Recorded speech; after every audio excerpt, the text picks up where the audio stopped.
Eu convido você a abrir sua Bíblia em Lucas, capítulo 5.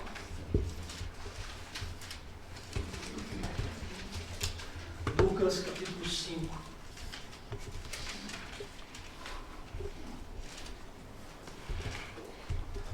Eu vou ler os versículos 27 a 32.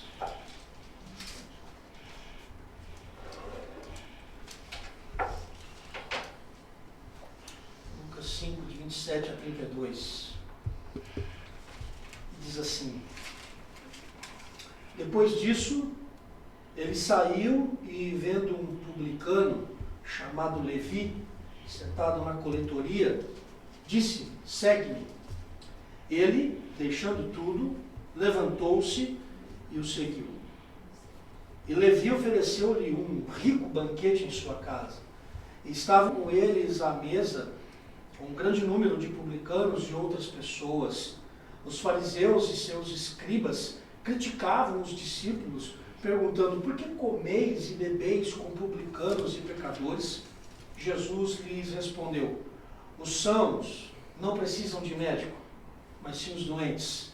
Eu não vim chamar os justos ao arrependimento, mas os pecadores. Amém. Amém. Hoje as redes sociais, elas trazem para a gente um significado bem claro do que é seguir. Eu sigo fulano. Você segue porque você entra nas redes sociais dele e você vê as fotos, e você vê texto, e você vê o que a pessoa gosta, o que a pessoa vive. Então, as redes sociais trouxeram para nós um conceito do que é seguir alguém. Eu sigo alguém porque eu estou vendo ela ali, ainda que ela não saiba quem eu seja. Ela não me conhece, mas eu a conheço virtualmente. Eu achei interessante uma vez, porque eu estava uma vez no shopping e aí eu estava andando assim e eu reconheci uma pessoa que naquela semana tinha feito algum tipo de comentário em um texto que eu tinha colocado no meu Instagram. E falando: puxa, que texto bacana, e me chamando de Vila, né? Que texto bacana, Vila, e tal, não sei o quê. E coincidentemente, acho que uns 2 dias depois, eu estava andando no shopping, eu olhei e falei: essa pessoa é aquela que escreveu lá. E eu estava andando assim, passei olhando, ela olhou assim para mim, a pessoa, e foi embora. Eu falei: ela não me conhece. Interessante, as pessoas se conhecem virtualmente, mas quando vai para o vivo, quando a foto ela é 4D, né, e vai para as movimentações, a gente já não sabe mais quem é a pessoa, porque a gente está acostumado em seguir de um jeito as pessoas.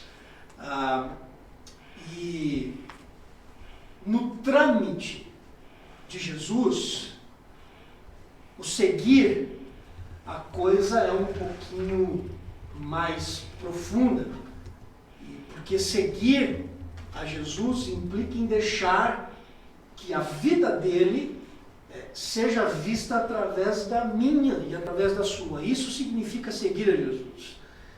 E quando Jesus chamava alguém, ele olhava para alguém e dizia assim: ei, me segue. Esse convite de Jesus só tinha um intuito. O intuito de oferecer para o seguidor a vida dele, o estilo de vida de Jesus, para que essa pessoa pudesse mostrar para os outros como é que se vive de fato. Isso é seguir Jesus. E esse texto, hoje, eu quero compartilhar com você, porque ele ensina muita coisa para nós sobre o que é seguir a Jesus. O texto começa no versículo 27 dizendo assim: depois disso, ou algumas outras traduções, passadas essas coisas. Depois disso o quê? O que aconteceu antes? Bom, o Lucas, ele está se referindo a inúmeras curas que Jesus havia feito antes. E além de contar o episódio da pesca maravilhosa, onde Jesus operou um milagre maravilhoso. E aí, vale ressaltar que a gente está lendo Lucas. E se a gente for ler o capítulo 1 de Lucas, ali você vai ver a cristologia de Lucas. Porque a cristologia no Evangelho de Lucas, ela é uma cristologia que ela é investigativa. O Lucas disse assim, olha, eu investiguei muito para poder escrever para você tudo o que eu tenho para falar a respeito de Jesus. Então, o Lucas, como médico, quando ele vai falar no Evangelho dele sobre Jesus, ele está falando com base em uma investigação, uma coisa mais apurada, uma coisa detalhada. O Lucas, ele não deixa passar o detalhe. Então, eu estou escrevendo depois de ter estudado, depois de ter visto, depois de ter procurado, depois de ter observado, presenciado coisas. Então, eu estou escrevendo também do que eu vi, senti e aprendi. E quando Jesus termina, na visão do Lucas, de ter curado essas pessoas, ter feito a pesca maravilhosa, o milagre, ele olha para um homem que está sentado a uma mesa, e esse homem era um publicano. E publicano, não sei se você sabe, o publicano ele era o que cobrava imposto. Lembra do Zaqueu? Zaqueu era o chefe dos publicanos. Então, o Zaqueu não era só um cobrador de impostos. Ele era um cara que exercia liderança sobre os cobradores de impostos. Mas aqui a gente está no subalterno do Zaqueu, como assim dizer. A gente está aqui olhando a cena de Jesus olhando para um homem que estava na coletoria de impostos. Quem era esse homem? Levi. Levi estava na coletoria de impostos. E eu não sei se você sabe também, quem cobrava impostos, eles não eram bem quistos pela sociedade.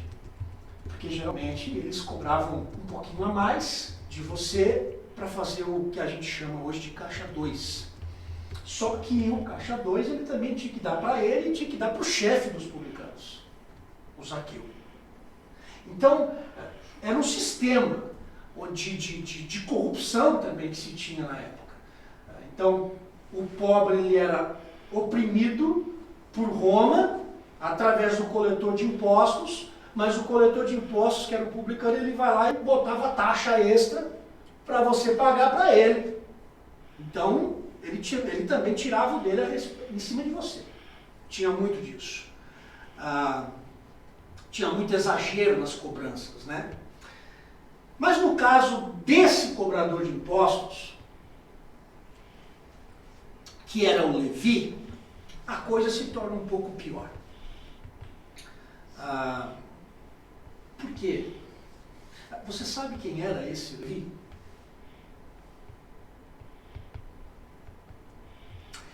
Esse Levi é o Mateus.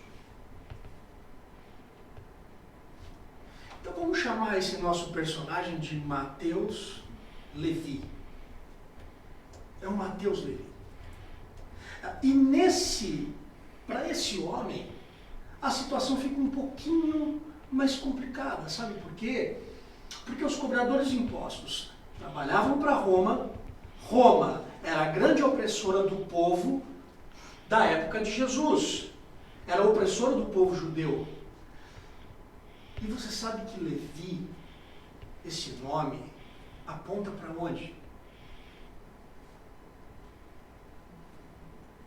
Para o povo judeu. Para a história do povo hebreu. Lembra as 12 tribos de Israel? Uma das 12 tribos era Levi, os levitas, o povo que cuidava do templo. Que interessante, a gente tem então um judeu trabalhando para Roma. Um judeu ganhando dinheiro em cima de judeu. Um judeu que poderia está levantando a bandeira da opressão, né, a bandeira política da opressão, porque Roma está nos oprimindo, mas não, ele é um judeu que deu certo com os inimigos. E ele está sentado, ganhando seu dinheiro a mais, em cima do pobre, que é do seu próprio povo.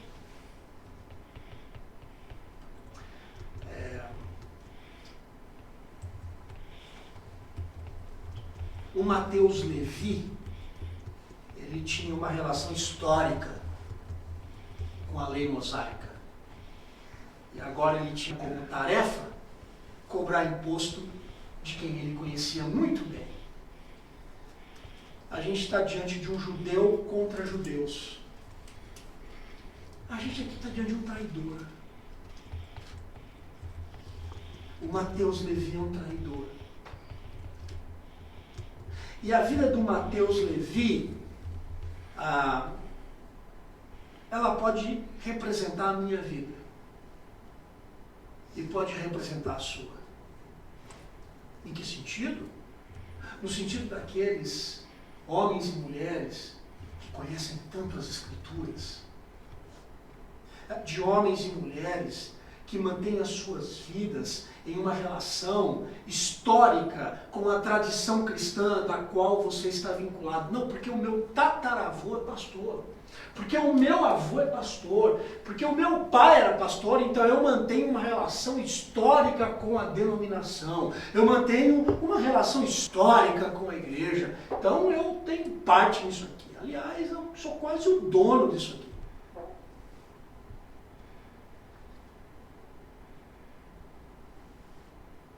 Aqueles ou aquelas pessoas que passaram por igrejas e que inúmeros, domingo após domingo pela manhã, nas escolas dominicais da vida, aprenderam toda a história bíblica.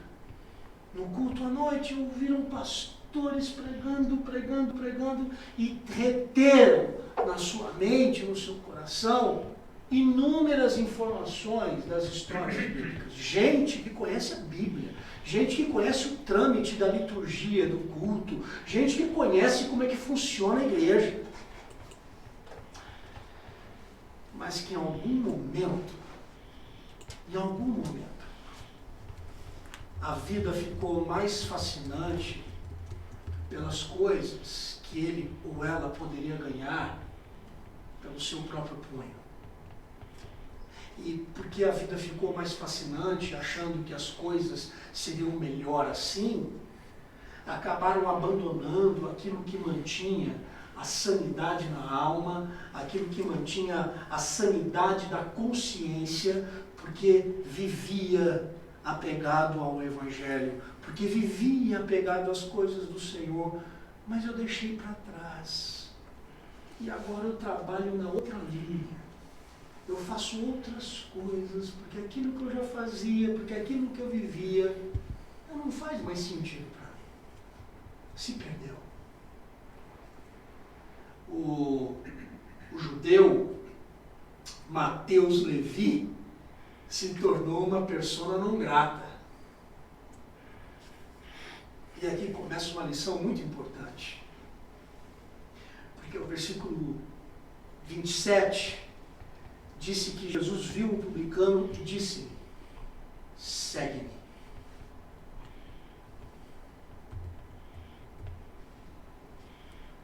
Eu acho interessante isso. Porque se eu fosse um judeu, sentado, pagando meu imposto, querendo matar o Levi, 2 vezes, primeiro por ser traidor e segundo por me cobrar mais, e eu chego naquela fila, entregando tudo que eu tenho, e chega Jesus, judeu, olha para aquele homem e diz: vem e me segue. Ele diz assim: olha, vocês estão de sacanagem comigo.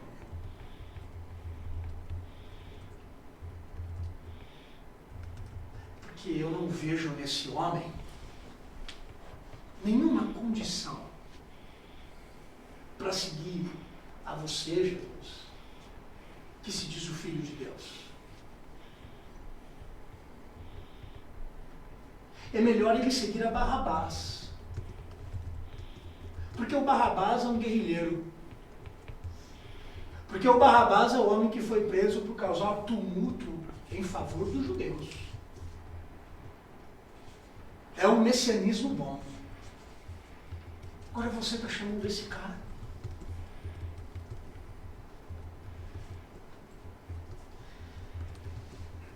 Eu acho que Jesus olharia para mim e diria o seguinte: eu vejo o que você não vê. Jesus viu no Levi o que as pessoas faziam questão de não ver.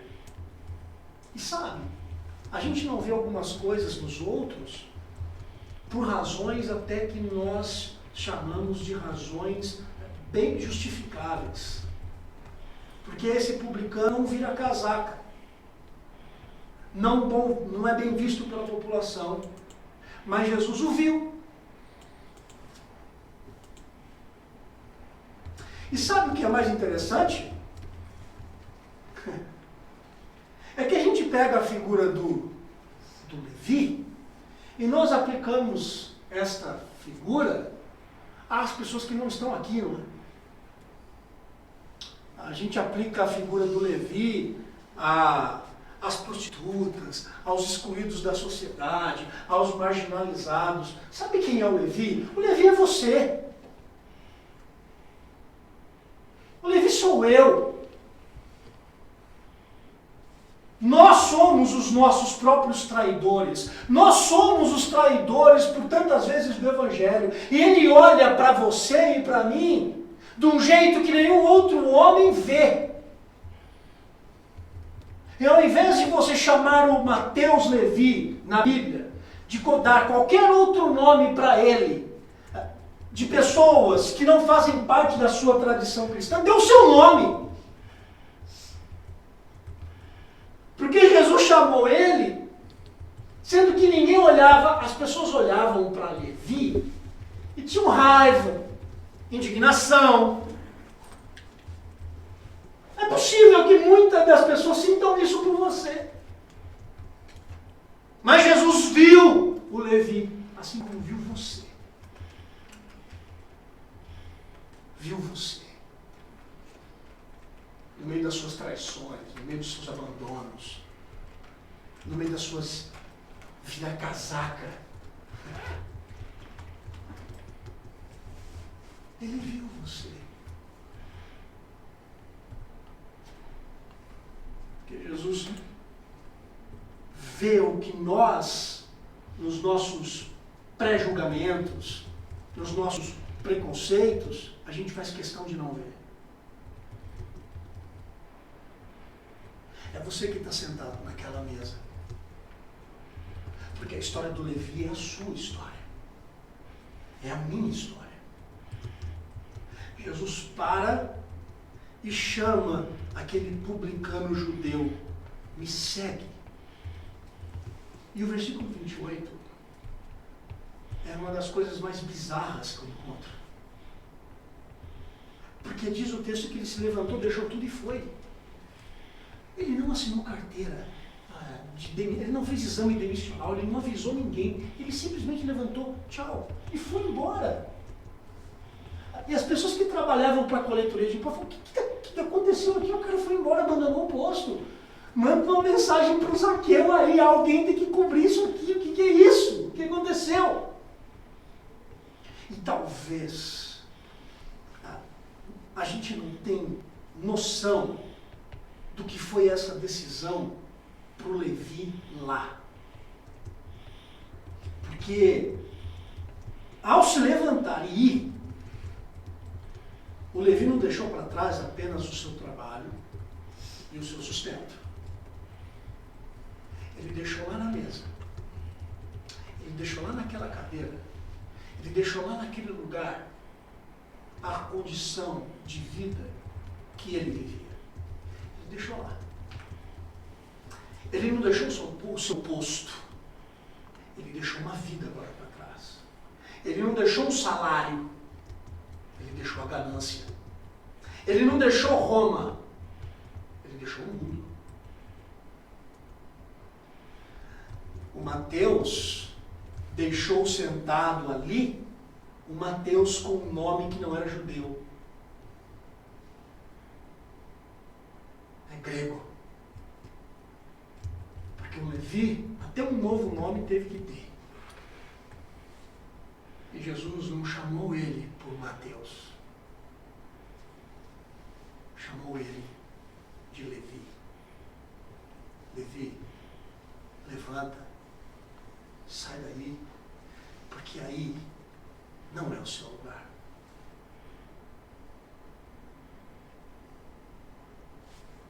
É interessante como a gente se vende para ficar em lugares que não são nossos, para ocupar funções que não são nossas, para ser alguém que nós não somos.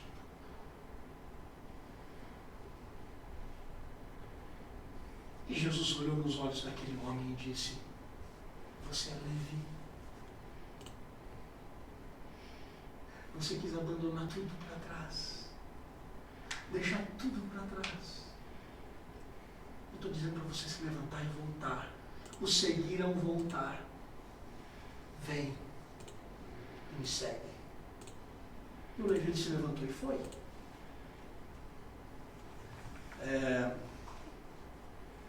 Só que ao se levantar e deixar tudo para trás, isso implicaria em um perigo. Porque o perigo agora é que o Levi ele tinha uma vida boa.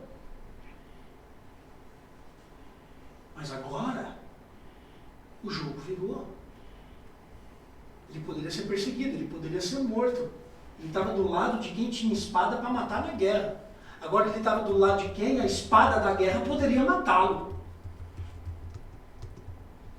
Ele disse: eu vou. Eu vou. E se a gente vai levantar desse lugar que não é nosso e que a gente ocupou por inúmeras ganâncias ou conveniências da vida, e a gente está decidido: não, eu estou ouvindo a voz do mestre me dizendo para segui-lo, e a gente vai deixar isso tudo para trás. Eu preciso de ser bem claro com você: é bem possível que você vá perder algumas coisas.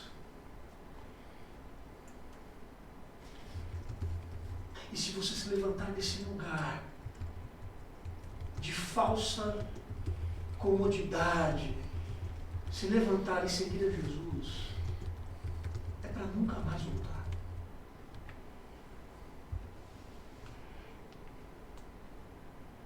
O Mateus se levanta e deixa tudo. Ele não estava mais preocupado em quem ia ficar no seu trabalho, ele não estava mais preocupado quanto que ele ia ganhar, ele não estava mais se importando com absolutamente nada, porque ele ouviu a voz daquele que estremece a alma: levanta, vem e me segue. Ele levantou e foi. E essa frase é importante. Se levantou e deixou tudo. Versículo 28. Ele, deixando tudo, levantou-se e o seguiu.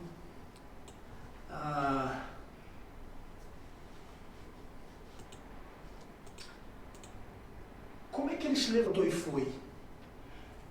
Como é que é esse negócio de deixar tudo para trás?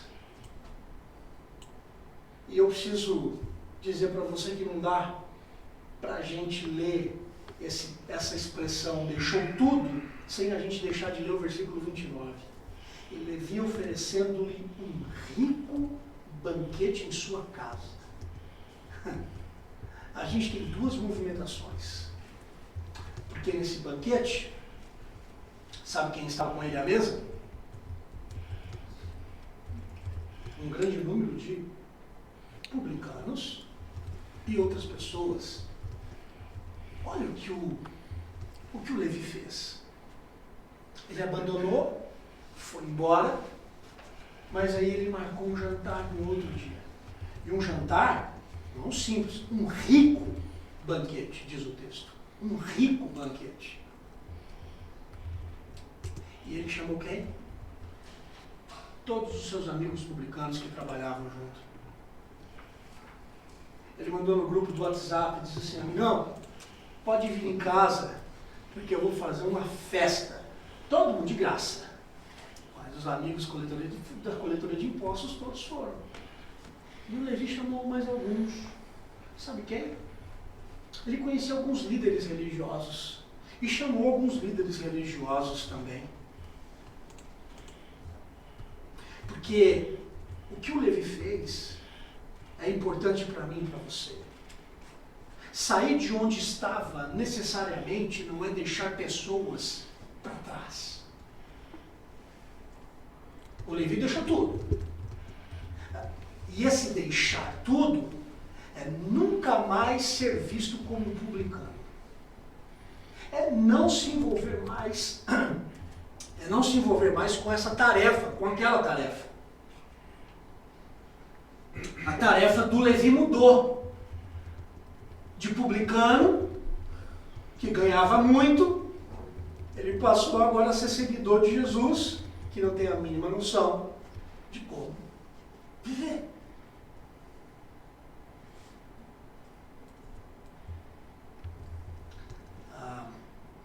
Se por um lado ele deixa tudo para trás, por outro lado ele faz o movimento de ir atrás de quem ele deixou. Ele abandonou uma tarefa, mas ele não deixou pessoas para trás. Ele marca um jantar em casa, com os amigos da coletoria, com as pessoas que trabalhavam no imposto em favor de Roma com ele, e manda convite para os religiosos que ele conhecia estarem na casa dele. Eu acho isso muito interessante. Porque seguir a Cristo é você deixar o mundo velho para trás, mas ao mesmo tempo é ir na direção dele. Sabe, eu fico me perguntando, quantas são as vezes em que a gente quer seguir na vida, mas a gente deixa pessoas para trás, em nome da nossa religiosidade e em nome de Jesus. O Levi me ensina que uma vez que eu deixo a coletoria de impostos, que uma vez que eu deixo essa vida que eu vivia para trás, isso não significa que eu não possa mais ter contato com as pessoas que eu deixei para trás. Muito pelo contrário. Eu vou até elas e eu digo a elas para onde estou indo, com quem estou indo, e o que eu estou fazendo agora. Eu lamento que a maioria da mesa dos cristãos seja uma mesa recheada de outros cristãos. E eu me pergunto, onde estão os publicanos à nossa mesa? Onde estão aqueles com quem nós vivíamos e que por inúmeras razões a gente não falou e a gente não viveu do Evangelho? Pois é, está na hora então da sua mesa ser bem ajustadinha, arrumada, para você receber quem você deixou para trás.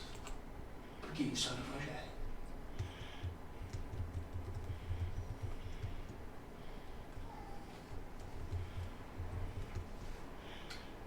Eu não quero que no encontro as pessoas que estejam aqui tenham nos seus vínculos afetivos apenas pessoas cristãs. Você precisa ter gente que não é cristã do seu lado. E quantos não cristãos você abandonou em nome do seu cristianismo? E quantos não cristãos você deixou para trás porque fazia parte do seu mundo de coletoria de impostos no passado? Mas agora que você vai se levantar desse lugar e andar com Jesus, nada te impede de você fazer um jantar no seu coração e convidar essas pessoas para sentarem à mesa da sua alma, para que eles vejam quem de fato é o dono dessa mesa. Não é mais você. Porque se Jesus viu você e te chamou, ele viu o que nenhum outro homem viu. Ele viu Ele mesmo em você. Já viu Jesus hoje? Já viu Jesus hoje? Olhe no espelho e chore, porque é ali que Ele está.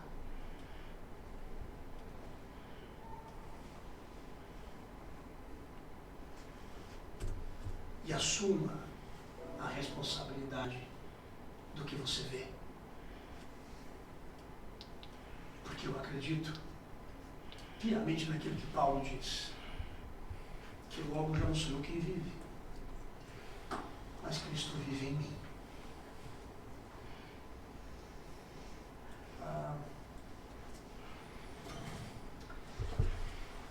Isso para mim é seguir a Jesus. Isso para mim é seguir a Cristo. E a gente precisa aprender a lidar com as oposições quando a gente fizer isso. Sabe por quê? Porque diz no texto que os fariseus e os escribas criticavam os discípulos perguntando no versículo 30, por que comeis e bebeis com publicanos e pecadores? Quer dizer, agora o Levi virou crítica. E Jesus lhe respondeu, os sãos não precisam de médico, mas sim os doentes. Eu não lhes chamaram justos ao arrependimento, mas os pecadores. Você sabe por que o Levi deixou tudo para trás? Porque ele sabia que ele era um doente.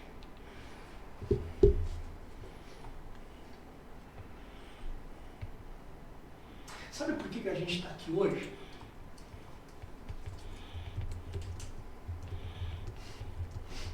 Porque nós somos doentes.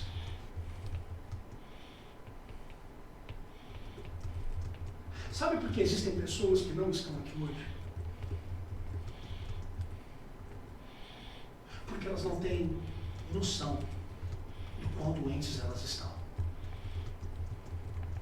E sabe quem vai mostrar para elas quão doentes elas estão? Cuidado com a sua resposta.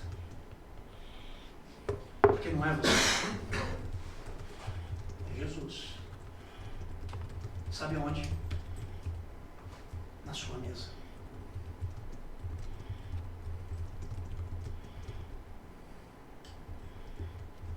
O que a igreja precisa é da sua mesa e da sua consciência de que você também é um Levi e que se você se levantou para seguir a Jesus é porque você teve consciência de quão doente você é e você não é melhor do que ninguém e nem pior do que ninguém. A questão é como agora você trata os outros doentes. Você pode ser os fariseus e os escribas, que olha para as outras pessoas e que olha para a igreja e diz assim, como pode ele sentar e comer com publicanos?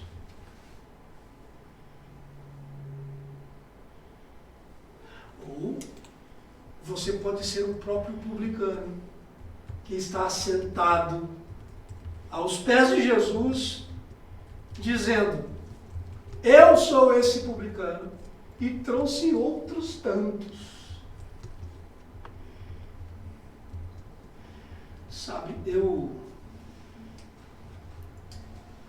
não quero que você siga uma igreja, eu não quero que você siga uma denominação, eu não quero que você siga um pastor, eu quero que você siga Jesus.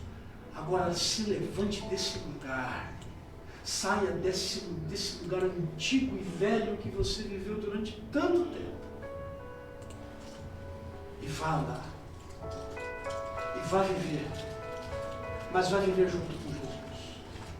Saia desse lugar preso às suas próprias percepções de quem era Jesus, de quem você é, de quem é o outro. Sai desse lugar reconhecendo que o próprio Levi é você. que você é essa pessoa. E que agora, indo, vivendo num lugar novo com Jesus, que a sua mesa estejam outros iguais a você. Outros publicanos. Que você não seja um fariseu rodeado de fariseu. Que você seja um publicano redimido, chamando outros publicanos para a sua mesa. Vá e segue Jesus. Esse é o recado de Jesus para você hoje. Vem e me segue. Me seguir com essa responsabilidade. Vamos orar? Senhor, te agradeço porque a tua palavra e o modo como o Senhor chamou a Levi, a maneira como o Senhor o chamou para te seguir, trouxe a ele a consciência de que ele era um necessitado, mas também trouxe a consciência de Levi, de que ele precisaria buscar outros Levis ao redor da sua mesa. Eu oro para que todos nós, pecadores, que vivíamos uma vida confortável do nosso próprio jeito, traidores do Evangelho, o Senhor olhou para nós e nos chamou. Segue-me. A gente quer ir. A gente quer muito. Mas isso implica em saber e reconhecer as nossas doenças e limitações. Isso implica em deixar para trás uma vida que já não nos compete mais. Mas isso implica também em a gente não deixar as pessoas daquele mundo para trás. Nós queremos arrumar a nossa mesa para que elas estejam em nós e nós nelas. Abençoe-nos. Em nome de Jesus. Que a graça do Senhor Jesus, o amor de Deus, o Pai, a comunhão e a consolação do Santo Espírito esteja sobre você, seguidor e seguidora de Jesus. Vá segui-lo. Viva o Evangelho. Deixe para trás o que precisa ser deixado, mas não deixando pessoas abandonadas para trás. Faça isso e siga Jesus, hoje e sempre. Amém. Amém. Deus abençoe muito a sua vida, em nome de Jesus.